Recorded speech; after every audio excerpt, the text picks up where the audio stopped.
Our next inductee is the author of Happy for Life. He just celebrated, is it your 80th birthday? 80th birthday.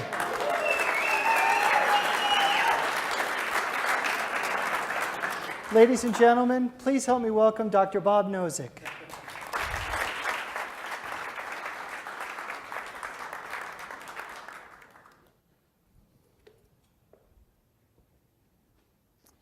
Thank you, Mike. What I want to talk to you, all of you, about tonight is a little girl, an 11-year-old girl who lived 100 years ago.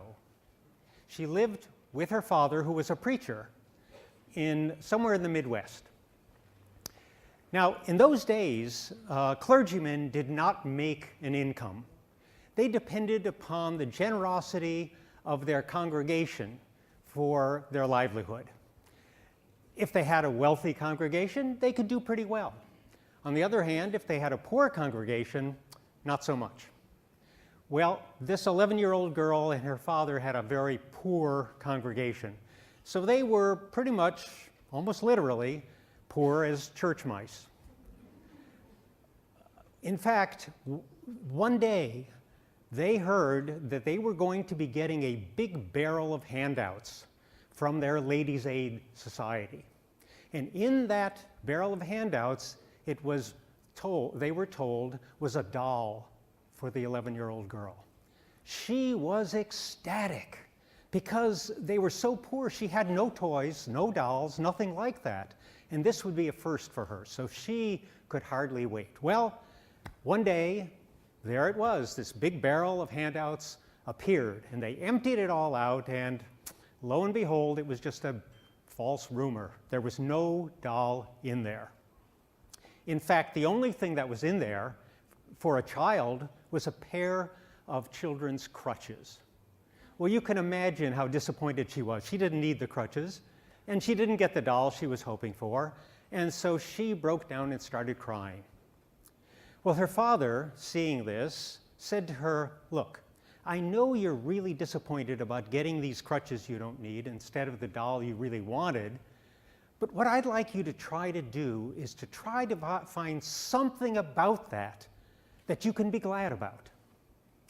Well, she was a very good girl, and in those days they did this more than these days, but she really, really tried. In fact, she took several days trying to find something she could like about that. And finally she comes back to her father and says, "You know, I can't think of anything that I can like and be glad about getting the crutches that I don't need instead of the doll I really wanted." He said, "Well, let me help you." He said, "One thing you can be glad about is you don't need them. Your limbs are good. You don't need the crutches." Well, to her credit, she got it right away. And the rest of her life was spent playing what she called the Just Be Glad game and teaching it to others and raising her happiness and everybody else's happiness that she taught this to. Well, now, I'm sure some of you, probably most of you in the audience, have figured out who this little girl was. The little girl's name was Pollyanna.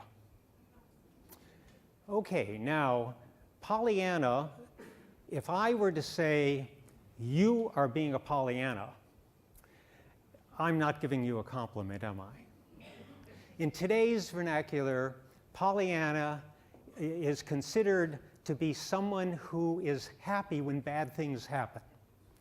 Well, the only way you can explain something like that is that the person who is happy when bad things happen must be either incredibly stupid or totally out of touch with reality.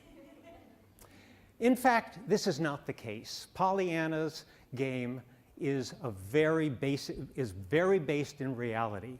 The fact of the matter is there is almost nothing that is all bad.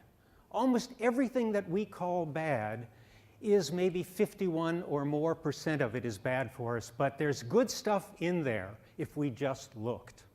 Now, Pollyanna's game, which is what I call it, and teach people with regards to happiness, in fact, it's my quick start for happiness because Pollyanna's game is very easy to learn how to play and very easy to commit and make a habit of it. And so the fact, and it's also intended for those little bad things that happen to us every day. Most of us have 4 or 5 or 6 things that we like, that are good, that make us, give us a burst of happiness every day. But we also have 4 or 5 or 6 relatively small things that we consider bad that happen to us every day. And what Pollyanna's game is designed for is for those daily, smaller things, not for the huge things. In fact, when Pollyanna's father died, she said, I couldn't play the Just Be Glad game with that. It was too much. So it's not really intended for that. However, you have your basic line, your set point for happiness line. And this is influenced by the daily good things that happen and the daily bad things. And since they balance, it keeps that line about where it is. Playing Pollyanna's game cuts off the bad things, those daily bad things, and allows your basic happiness set point line to go up, to start going up. And it's very easy to turn that into a habit. You simply look at it, what you do is you train your mind to be able to when something bad happens, your mind wants to say, oh, this is terrible, oh, what a horrible thing, what a mess, this is awful. Instead of that, you train your mind to look immediately into what is in there that just happened that is actually good, that I can be glad about. And I say, this can become a habit, and you won't even have any effort to do it any further.